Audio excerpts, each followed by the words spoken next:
আমি পিসাব চরমরাইকে আপন বানাইয়া লইছি, জিনার খাতিরে মদিনাওয়ালার গ্যারান্টি পাইছি। আমি এমন ব্যক্তির কোনদিন আমি ভুলতে পারবো না। আব্দুল্লাহ কান্দে আর কই, চাচা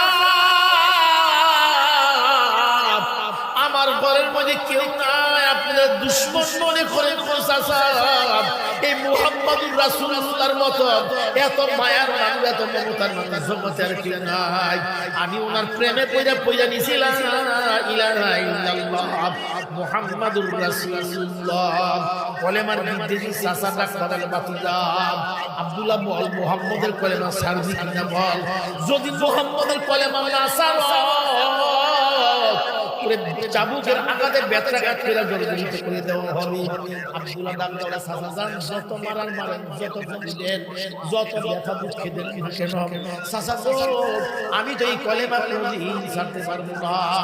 ও ভাইরা আমার, কত লোকে কত কথা আপনারা বলছে, কত লোকে রাস্তা হাঁটতে গেলে বলছে এই কাম করো না, ওই কাম করো না, এরকম ভাবে চলবে না। আর আপনি জবাব দিয়েছেন দুনিয়া থাক বাজার, আমি পিসাব চরমরাইকে আপন বানাইয়া লইছি, জিনার খাতিরে মদিনাওয়ালার গ্যারান্টি পাইছি। আমি এমন ব্যক্তির কোনদিন আমি ভুলতে পারবো না।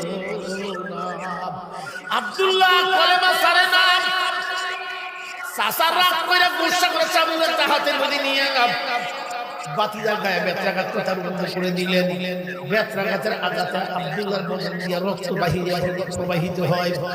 চাচা ডাক ডাকা, বল মুহাম্মদের কলেমা ছাড়বি নি? আব্দুল্লাহ বলে, চাচা